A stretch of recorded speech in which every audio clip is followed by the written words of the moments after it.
Hello everyone, this is Neelima. Welcome back to NM stock talk. आज हम लोग एक ऐसा स्टॉक के बारे में डिस्कस करेंगे जो अभी न्यूज में बहुत चल रहा है। ठीक है। लेकिन न्यूज में बहुत चल रहा है, लोग पैनिक हो रहे हैं, स्टॉक फॉल हो रहा है। लेकिन मैं इसको क्यों सजेस्ट कर रही हूँ और यहाँ पे लेना क्यों चाहिए, तो सारा चीज हम लोग यहाँ पे डिस्कस करेंगे। ठीक है। तो जो स्टॉक तो आप लोग स्क्रीन में देख ही लिया होगा, ये है बीएलएस इंटरनेशनल सर्विस। ठीक है। बीएलएस इंटरनेशनल सर्विस अगर हम लोग ऑल टाइम हाई से अगर यहाँ पे हम लोग देखेंगे, तो ये ऑलमोस्ट ऑल टाइम हाई से हम लोग का कहाँ तक गिरा है, सॉरी। ओके। यहाँ से अगर हम लोग देखें ऑलमोस्ट ऑल टाइम हाई से ये 46% अभी डाउन है। ठीक है। 46% अभी डाउन है। और अभी देखेंगे, हालांकि मतलब कल कल के एक न्यूज आए थे, BLS international share cross up to 18% as MEA bans company from ministry tender for 2 years. तो ये क्या बोल रहा है कि मतलब कंपनी ने जो मिनिस्ट्री टेंडर मतलब ये लोग बैन करके रखा है, जो गवर्नमेंट मतलब बैन करके रखा है, तो ये लोग को फ्रेश कोई टेंडर अभी नहीं मिलेगा 2 साल के लिए। ठीक है। तो चलिए समझते हैं कि क्या मतलब किस लिए ऐसा हुआ है। और कल के दिन अगर हम लोग यहाँ पे देखेंगे तो ऑल टाइम मतलब ऑल टाइम हाई से मैं बोल रही हूँ, कल का दिन का हाई से अगर देखेंगे तो पूरा उसका लो ऑलमोस्ट 20% से प्लस ये मूवमेंट मतलब हुआ था, ऊपर से नीचे ये फॉल हुआ है। प्रीवियस डे एंड कल का देखेंगे तो प्रीवियस डे से कल पूरा 20% फॉल हुआ है। ठीक है। और यहाँ पे हम लोग का थोड़ा सा रिकवर भी हुआ है। जैसे फॉल हुआ था लो से अगर देखेंगे तो ये ऊपर तक अगर जाएंगे तो कुछ 11% का रिकवर भी हुआ है। इसी तरह मैं इससे पहले भी मतलब पहले भी एक दो स्टॉक में सजेस्ट करती जो कि गिरा हुआ था एंड फिर रिकवर हुआ था। जैसे कि मैं यहाँ पे ऑलरेडी खोल के रखी, मैं आपको थोड़ा दिखा देती हूँ।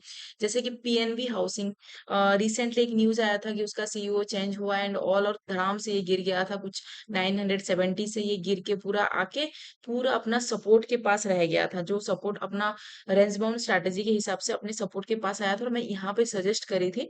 और जहां से मैं सजेस्ट करी थी वहां से ऑलमोस्ट ये आपको देखो 20% का गेन दे रहा था, लेकिन अभी फिर मतलब जैसे कि सब मार्केट फॉल हो रहा है तो अभी 10% का गेन में रह गया। अगर जो लोग बुक नहीं किया होगा, मैं तो अभी तक बुक नहीं की हूँ कि मेरा टारगेट ये है 47%। तो यहाँ से अभी यहाँ तक आ गया है, ऑलमोस्ट 10-11% के गेन में अभी बचा हुआ है। ठीक है। लेकिन ऐसा फॉल जब होता है और कोई रीजन नहीं रहता है, तब गाइस बहुत सही अपॉर्चुनिटी रहता है। अगर पहले हम लोग को रीजन समझना है कि रीजन वो वैलिड रीजन है कि नहीं है।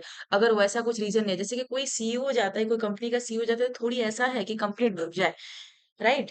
ये पीएनबी हाउसिंग फाइनेंस अगर देखेंगे तो फंडामेंटली भी बहुत स्ट्रांग कंपनी था, तो इसीलिए मैं सजेस्ट करी थी अपने ग्रुप में। अगर आप लोग ग्रुप अभी तक मेरा ज्वाइन नहीं किए हैं तो ज्वाइन कर सकते हैं, टेलीग्राम ग्रुप फ्री है, वैसा कोई चार्जेस नहीं है। लिंक आपको यहाँ पे डिस्क्रिप्शन में ही मिल जाएगा।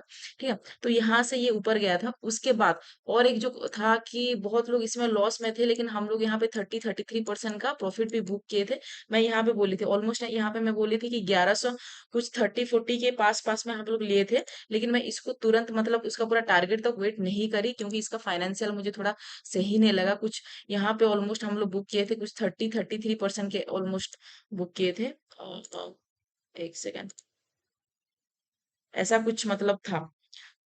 मैं जैसे ली थी तब भी मैं पोस्ट करी थी अपने ग्रुप में, जिस दिन मैं बुक करी थी तब भी मैं पोस्ट करी थी, ताकि कोई मुझे बाद में नहीं बोल सके कि आप लोग बोले नहीं थे। तो ग्रुप में जाके अभी भी आप बिल्कुल का अगर देखेंगे तो वहां पे बाइंग प्राइस भी आपको मिल जाएगा और सेलिंग प्राइस भी आपको मिल जाएगा। तो इसी तरह मतलब जैसे कोई बड़ा सा फॉल होता है, उसका रीजन स्ट्रांग नहीं होता है, उसका रीजन स्ट्रांग नहीं होता मतलब बीएलएस का देख लेते हैं कि क्या रीजन था। अभी जैसे मैं बोली कि बैन लगाए, क्यों बैन लगाया है, अगर इसको क्लिक करके देखते हैं, अगर यहाँ पे आपको दिख रहा होगा 18% क्लिक करके देखते हैं, तो ये क्या दिखाएगा, मनी कंट्रोल से BLS international share crash up to 18% as MEA bans company from ministry tender for 2 years. अभी तो ये बोल रहा है कि 2 साल के लिए बैन किया है, लेकिन किस लिए बैन किया है, why did MEA ban company from its future tender. ये आप लोग पूरा स्टार्टिंग से एंड तक पढ़ लेना, मैं थोड़ा सा यहाँ पे जो इंपोर्टेंट है वो बताते हैं। The order has been issued on the account of allegation including court cases and complaint of applicant. Okay. तो ये बेसिकली ये कंपनी क्या करता है कि ये वीजा प्रोसेस करने के लिए मदद करता है, ये वीजा इशू खुद नहीं करता है। ये बीएलएस इंटरनेशनल जो है कि लार्जेस्ट इंटरनेशनल सर्विस प्रोवाइडर है, जो कि गवर्नमेंट को हेल्प करता है। एंड ये क्या करता है मतलब पेपर वर्क करता है, वेरिफिकेशन करता है, अपॉइंटमेंट वगैरह सारा लॉजिस्टिक ये मैनेज करता है, इसका काम ये है। जैसे आप लोग इंटरनेशनल वीजा अप्लाई करते हो एंड ऑल, तो सारा पेपर वर्क करने के लिए कोई तो कंपनी होना चाहिए।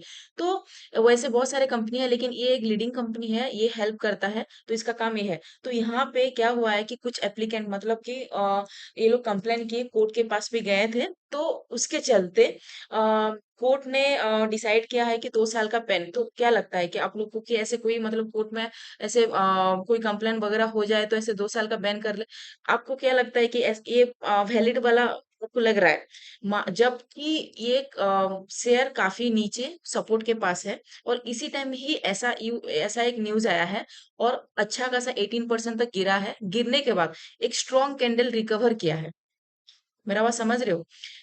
सपोर्ट के पास था, सपोर्ट से एक न्यूज आया है कि कोई मतलब जो कि एंड यूजर जो है, वो लोग कंप्लेन की हैं, कोर्ट के पास गए हैं, और कोर्ट के पास जाने के बाद कोर्ट ने 2 साल का बैन लगाया हुआ है, क्योंकि कुछ उन लोग का पेपर वर्क में शायद कुछ मतलब गलती हुआ होगा, तो उसके लिए वो लोग 2 साल का बैन लगाया है। क्या पता कल ऐसा हो जाए कि कंप्लेंट वो लोग वापस ले लें, एंड जो 2 साल का बैन लगाया हुआ था वो हट जाए, और तुरंत ये फिर ऑल टाइम हाई के पास चल जाए। ऐसा बहुत सारे केसेस में, बहुत सारे शेयर में ऐसे पंप एंड डंप होता है। तो अगर कोई मतलब, मुझे तो ये नहीं लगता है कि कोई स्ट्रॉन्ग मतलब एलिगेशन है। और यहाँ पे देखेंगे तो कंपनी का क्या बोला, what is the likely impact, notably during the first quarter of the FY 26 April June, India mission contribute to approximately 12% of the consumption revenue and nearly 8% of the farm EBITDA. The company is working to resolve the matter. ये आप लोग समझ में आ रहा है, company is working to resolve the matter. देखो, ऐसा भी हो सकता है, बड़े प्लेयर क्या होता है कि मतलब कुछ ऐसे न्यूज वगैरह मतलब डंप करने के लिए ऐसे न्यूज वगैरह छोटे छोटे ऐसे आते ही रहता है। इसी टाइम में अगर अगर हम लोग समझ में आए कि ऐसा ये न्यूज आगे इफेक्ट नहीं करने वाला है, उसी टाइम अगर हम लोग लेंगे तो बहुत अच्छा पैसा उसमें बनता है। मैं आपको नहीं बोल रही हूँ कि ये आप मतलब ले लो, मेरे हिसाब से आप लोग खुद से अपने से भी एनालाइज करिए। अगर आपको सही लगे तो आपको लेना चाहिए, क्योंकि मैं कोई सेबी रजिस्टर्ड एडवाइजर नहीं हूँ। आपको सही लगे लेना चाहिए तो आप तभी डिसाइड करिएगा। लेकिन जो कंपनी क्या बोल रहा है, कि कंपनी बोल रहा है कि ये कोई बहुत बड़ा इशू भी नहीं है, हम लोग इसको रिजर्व करने के लिए काम कर रहे हैं, कि क्या मतलब दिक्कत दिक्कत हुआ था, कौन सा कैंडिडेट मतलब कौन सा एप्लीकेंट जो मतलब दिया था, कंप्लेन दिया था, तो सारा चीज ये लोग अभी रिजर्व करने का ट्राई कर रहे हैं। यहाँ पे अगर हम लोग फंडामेंटली देखेंगे, कंपनी का फंडामेंटली देखेंगे, ये तो आप लोग नीचे जाके पूरा सारा पढ़ सकते हैं। ये आपको कहाँ पे मिल जाएगा? सिंपल आपको ट्रेडिंग व्यू में ही यहाँ पे बगल में आपको दिख जाएगा। मैं अभी जैसे इसको क्लिक करी, क्लिक करने के बाद ये ओपन हुआ था, तो ये और न्यूज पे भी मैं देखी थी कि न्यूज में भी उनका सीईओ जो है कि वो बोल रहे हैं कि ये कंपनी के ऊपर उतना उतना इफेक्ट नहीं पड़ने वाला। अगर 2 साल नया कोई टेंडर नहीं मिलता तो हम लोग के पास भी एनफ टेंडर है अभी काम करने के लिए। और मुझे नहीं लगता कि 2 साल तक ये खींचेगा, हार्डली 2-4 महीना के अंदर ये सेटल हो जाएगा। जब सेटल होने से पहले ही ये अपना टारगेट हिट हो जाएगा। ठीक है, मेरा पहला टारगेट यहाँ पे क्या होगा, ऊपर से तो ये 47% गिरा है।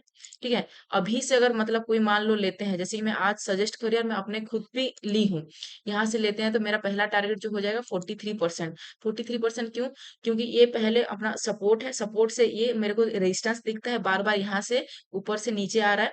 यहाँ पे देखेंगे तो एक V20 भी फॉर्म हुआ है। एंड और एक चीज मैं यहाँ पे आपको दिखाती हूँ, V20 तो यहाँ पे फॉर्म हुआ है। अगर यहाँ पे देखेंगे तो एक रेंज बाउंड भी बन रहा है। रेंज बाउंड कैसे बन रहा है देखिए। तो इस हिसाब से भी ये टारगेट मतलब वैलिड लग रहा है। तो मैं यहाँ पे टारगेट अगर लेकर चलती हूँ तो यहाँ से 47%, ये मुझे 1 साल 1.5 साल भी वेट करना पड़े तो वेल एंड गुड। 47% के लिए मैं 1.5 साल आराम से वेट वेट कर सकती हूँ, कोई दिक्कत नहीं है। और इसके नीचे जाएगा तो ठीक है, मैं ऐसे थोड़ी है कि अपने पोर्टफोलियो का सारा डाल दे रही हूँ। पोर्टफोलियो का मैक्सिमम एक स्टॉक में मैं मैक्सिमम टू मैक्सिमम 6% रखती हूँ, स्टार्टिंग से मतलब 1.5-2% से स्टार्ट करते हैं उसमें पोर्टफोलियो में मतलब डालने के लिए। तो उस हिसाब से आप लोग मतलब समझदारों को इशारा ही काफी है, तो उस हिसाब से आप लोग डालिएगा।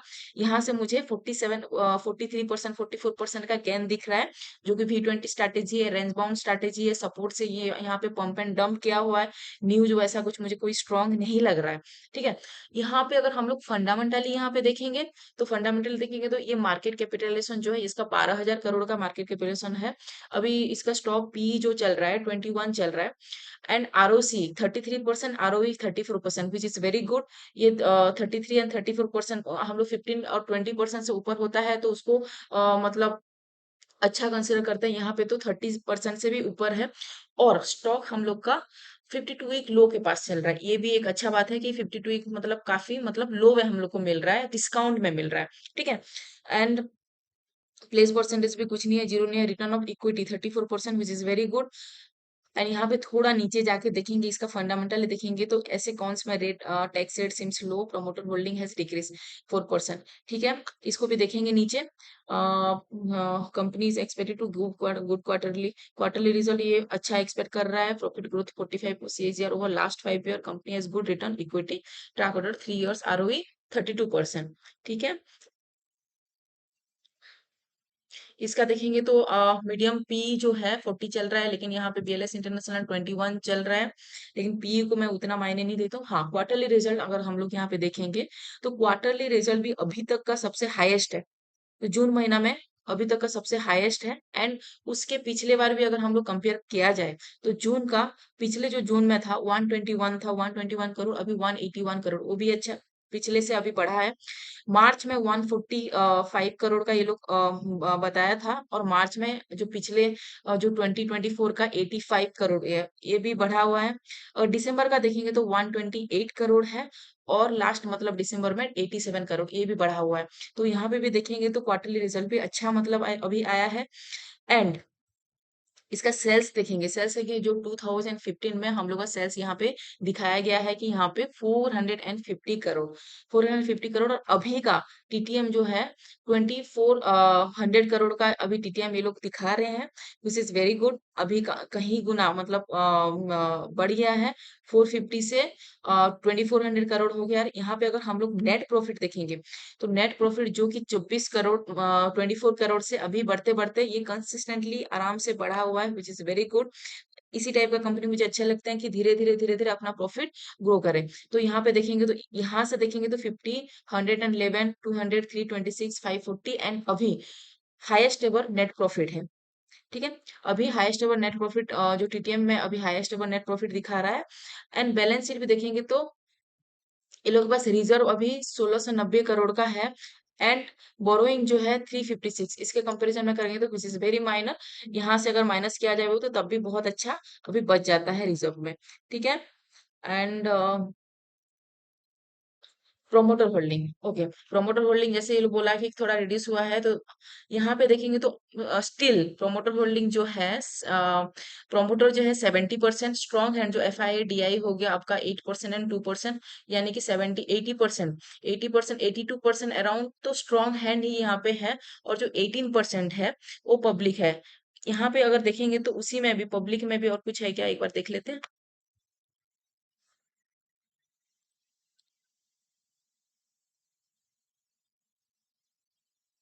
ओके, यहाँ पे कुछ नहीं है, तो पब्लिक का भी 18% है। लेकिन 80%, 75% ज्यादा रहता है तो अच्छा है। यहाँ पे तो 80% से ज्यादा है।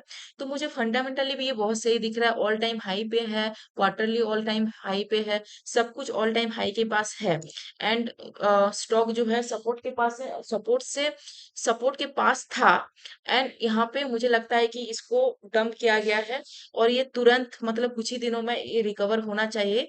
लेकिन आप लोग खुद से एनालाइज करिएगा। मुझे लगता है ये, आपको अगर लगे तो आप लीजिए, नहीं तो ना लीजिए। आप लोगों को कैसा लगा मेरा एनालिसिस, वहां पे आप कमेंट करके बता सकते हैं, ताकि मुझे मोटिवेशन मोटिवेशन मिले और मैं इसी तरह का वीडियो बनाते रहूं। Thank you so much guys.